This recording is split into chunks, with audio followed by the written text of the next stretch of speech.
Good morning बच्चों।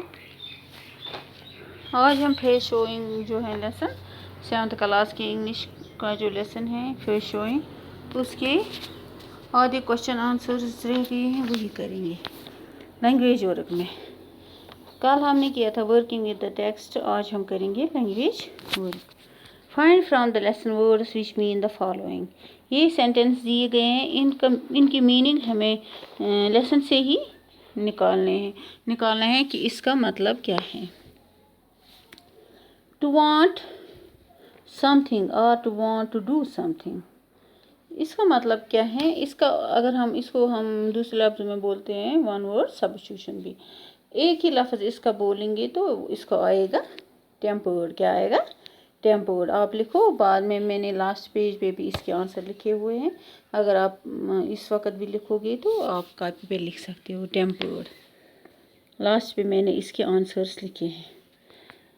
B part है small pale brown spots on the skin usually on the face. जो नई दुल्हन आई थी उसके मुंह पे जो थे उनको क्या बोलते हैं? फ्रैकल्स। क्या बोलते हैं? फ्रैकल्स। इसी तरह सी पार्ट है not able to walk correctly, जो अच्छी तरह से नहीं चल सकता है। Not able to walk correctly, इसको बोलते हैं लैम, जो अच्छी तरह से नहीं चल सकता है, मतलब लंगड़ा।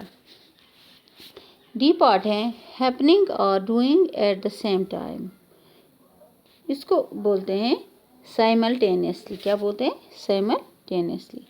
ई पार्ट है treated in A special way. Treated in A special वे, ये है ई पार्ट। इसको आएगा पैम्पर्ड। क्या आएगा? पैम्पर्ड। एफ पार्ट है a piece of thin material worn by women to cover the face और हेड। बुर्का, जिसको हम बुर्का बोलते हैं। Veil, VEIL, veil. अच्छा, जी पार्ट है ए स्ट्रॉन्ग विश और लॉन्गिंग। स्ट्रॉन्ग विश और लॉन्गिंग, इसको आएगा एक्सपीडियंट। एच पार्ट है something which makes a situation more difficult, इसको आएगा फ्राइल। क्या आएगा? फ्राइल। अब है लैंग्वेज और का B part. Look at the following sentence which you read in the text. The sister-in-law kept quiet. Either she could not find a suitable reply or she did not think it expedient to prolong the argument. The underlined words. Underlined words कौन से इसमें? either और either and और वहाँ पे है she के नज़दीक, इसको अंडरलाइन किया हुआ है बुक पे ही। आप बुक पे देखो पेज नंबर 97 पे। The underline words are conjunctions, इनको क्या बोलते हैं? Conjunctions. A conjunction is a word which joins phrases, clauses और सेंटेंसेस। कंजक्शन उस वर्ड को बोलते हैं जो वो वर्ड होता है जो ज्वाइन करते हैं दो फ्रेजेस को, क्लॉजेस को और सेंटेंसेस को। Conjunctions are also called linkers, इनको क्या बोलते हैं? लिंकर्स और लिंकिंग वर्ड्स। क्या बोलते हैं कंजक्शंस को? लिंकिंग वर्ड, जो लिंक करते हैं एक सेंटेंस को दूसरे सेंटेंस के साथ, एक वर्ड को दूसरे वर्ड के, एक फ्रेज को दूसरे फ्रेज के साथ। Some coordinate conjunctions go in pairs, कुछ कंजक्शंस पेयर्स में होते हैं, मतलब पेयर्स में हम लिखते हैं। They are called correlative conjunction, उनको बोलते हैं correlative conjunction. Either or, neither nor, both and, not only but also, whether or not, ये हैं कोरिलेटिव कंजक्शंस। अब है इसमें ये मतलब अभी एक्सरसाइज नहीं है इसकी, ये इसने मतलब एग्जाम्पल्स दिए। Both my mother and my father do yoga. Both my mother, मेरी माँ और मेरा बाप, इसको बोलना था मेरी माँ, मेरे माँ बाप दोनों योगा करते हैं। अब इसने ऐसे लिखा है बोथ माई मदर एंड और माई फादर, बोथ दोनों, माई मदर मेरी माँ और मेरा बाप दोनों योगा करते हैं। Either he is crazy or he pretends to be so. इधर और ये है correlative conjunction. I don't know whether I will be able to attend the function or not. Whether or, whether or not.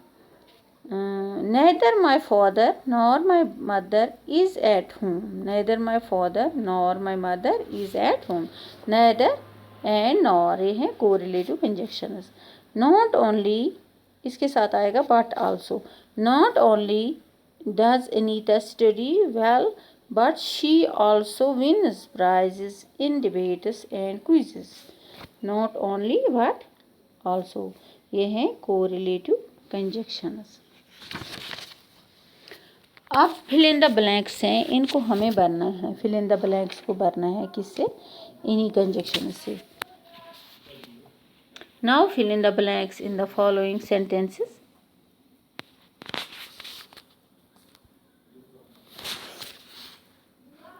Using correlative conjunctions. Number 1 है dash dash he likes it, dash dash not he has to move with his parents. Whether he likes it or not, whether he likes it or not, whether he likes it or not, he has to move with his parents. ये हैं correlative conjunction जो इसमें लगेंगे. Number 2 है dash dash my brother dash dash my sister is a graduate. Not only my brother but also my sister is. इसको बोलना है मेरे भाई बहन दोनों ग्रेजुएट हैं.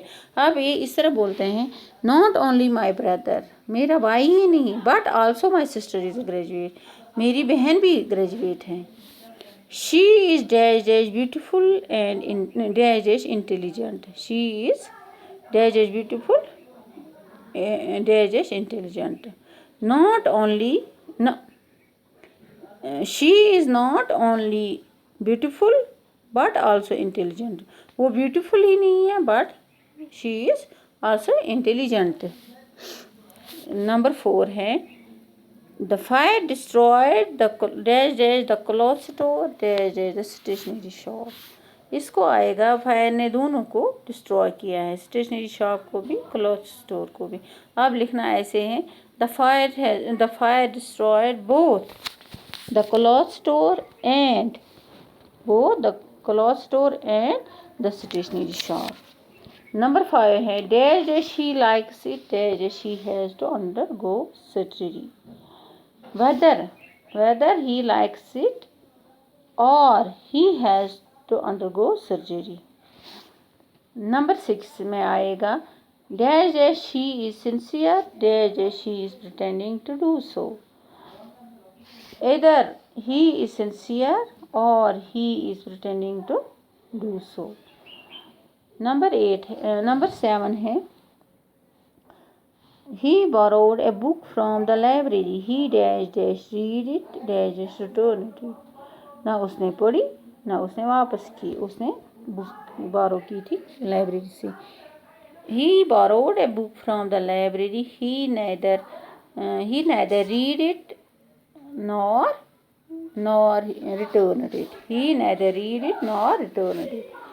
Number 8 है he speaks dash dash English dash dash Hindi. He speaks dash dash English dash dash Hindi. He speaks 8 में आएगा he speaks both English and Hindi. He speaks both English and Hindi. वो दोनों बोलता है, English भी और हिंदी भी. Dash dash Hafiz dash dash Salma has taken the stationery to the class. Dash dash Hafiz dash Salma has taken the stationery to the class. Either Hafiz or Salma has taken the stationery to the class. अब है 10th वाला question है. 10th part है she is dash dash a regular student dash dash she is ready to give up studies. neither she is इसको आएगा she is neither a regular student, ना वो एक रेगुलर स्टूडेंट है.